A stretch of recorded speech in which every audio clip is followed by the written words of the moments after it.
Diamo il benvenuto a Stefano Veronese, meteorologo dell'ARPAV, e gli chiediamo subito verso che tempo andiamo in Veneto, visto che arriviamo da un periodo di un clima abbastanza afoso ed è preannunciata una nuova ondata di calore. Prego. Sì, allora, adesso l'anticiclone subtropicale africano si sta un po' ritirando e in effetti ci sarà un ricambio d'aria e di questo cambio d'aria ne godremo oggi verso sera ma anche domani. Domani sabato sarà una giornata calda ma senza particolari eccessi, un po' l'estate di una volta, una giornata estiva di una volta. Invece effettivamente da domenica in poi tornerà ad estendersi verso le nostre latitudini l'anticiclone subtropicale africano e quindi ci attendiamo sicuramente un aumento nuovo delle temperature che torneranno sopra la media anche di molto e di pari passo anche un aumento dell'umidità. Ciò significa che nelle valli e sulla pianura tornerà a farci compagnia l'AFA. E come possiamo dividere le zone del Veneto, insomma, nel Padovano, Bellunese, Trevigiano? È una situazione omogenea o ci saranno, insomma, un quadro diverso a seconda delle zone? Beh, sicuramente l'AFA è un problema della pianura più che della montagna e delle valli montane. E per quanto riguarda la pianura, le zone dove l'AFA si concentra soprattutto sono la costa e il Rodigino e zone limitrofe, mentre andando verso la pedemontana generalmente le temperature sono più basse, è più bassa anche l'umidità e quindi insomma, a livello giornaliero il clima è meno sgradevole. Ok, ci sono per ora delle previsioni che indicano dei fenomeni temporaleschi, questa attesa pioggia arriverà poco come siamo abituati in questi giorni, magari un temporale di pochi minuti a metà giornata, o come siamo messi, insomma, pioggia se ne vede in arrivo oppure no? Allora, sono attese oggi, proprio oggi venerdì, quindi tra il pomeriggio e la sera, delle piogge, più probabilmente sulle zone montane e pedemontane. E sulla pianura, andando da nord verso sud, la probabilità diminuisce.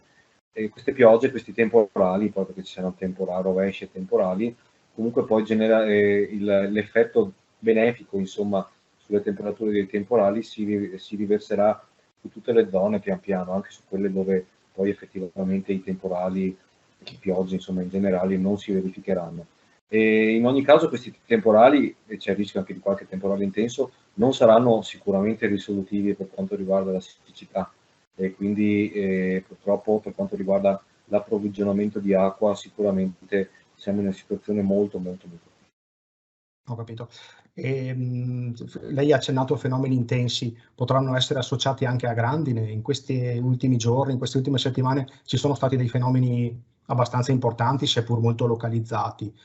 Come saranno i prossimi giorni come fenomeni intensi e come grandine? No, sicuramente oggi appunto la giornata, come ripeto, con maggiore probabilità di temporali e anche la giornata con maggiore probabilità di grandine, quindi sicuramente da qualche parte ci sarà qualche grandinata e qualche raffica di vento. Da domani appunto con lo stabilizzarsi del tempo, ma con una situazione almeno per i primi 1 o 2 giorni di temperature non particolarmente sopra la media, di pari passo diminuisce anche il rischio, se non si annulla assolutamente, il rischio di grandinate o comunque di temporali intensi.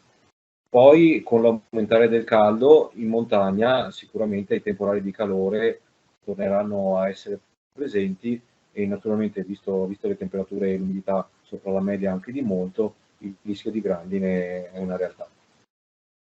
Okay. In questi ultimi giorni, ma anche forse nelle ultime settimane o mesi, c'è sempre una pioggia che, cade a terra, la si nota soprattutto sulle automobili e lascia una patina di sabbia. Questo accadrà ancora? Da dove arriva 'sta sabbia? Beh, allora c'è da dire che ultimamente le perturbazioni hanno una direzione di provenienza da nord-ovest verso sud-est e quando le perturbazioni hanno questo tipo di movimento, avvicinandosi a noi richiamano aria da sud-ovest tendenzialmente, quindi aria che prima di arrivare da noi è passata anche sul Nord Africa sostanzialmente. E naturalmente passando sul Nord Africa si carica di questo pulviscolo, di questa terriccio, sabbia, se vogliamo anche chiamarla, e poi in occasione delle precipitazioni, forti o deboli che siano, effettivamente lasciano un velo, comunque sporcano, insomma. Questa è una cosa normale. Chiaramente nel caso in cui ci sia un forte temporale, quindi con tanta acqua, c'è anche l'effetto del dilavamento e quindi non ci se ne accorge. Invece dove fa 2 gocce, per dirla breve, si nota subito, soprattutto sulle automobili o su altre cose, questa, chiamiamola sporcizia. Però questa comunque è una situazione normale, ecco, c'è sempre stato questo tipo di fenomeno. Un'ultima domanda, siccità a parte, le temperature di questi ultimi giorni e quelle che andremo incontro nei prossimi giorni sono abbastanza normali per il periodo, vero? Cioè non stiamo No, vivendo un non periodo... sono normali perché sono state sopra la media anche di molto, però non sono record. Adesso io non ho proprio i dati precisi in mano perché si stanno verificando in questi giorni, c'è sempre bisogno di un po' di tempo per elaborarli, però insomma per quel che mi riguarda con l'esperienza posso dire che insomma in questo periodo abbiamo avuto temperature anche ben più alte sia nelle ore notturne sia nelle ore diurne. In ogni caso effettivamente sono sopra la media anche di molto. La cosa preoccupante è anche la persistenza, non è che magari fa 2 o 3 giorni sopra la media anche di molto e poi si torna nella media, no, è che tendenzialmente stanno sempre molto volentieri sopra la media anche per vari giorni e quindi anche questo conta poi sull'effetto della percezione che noi abbiamo. Certo. Ringraziamo Stefano Veronese, buon lavoro e arrivederci. Grazie, arrivederci a voi.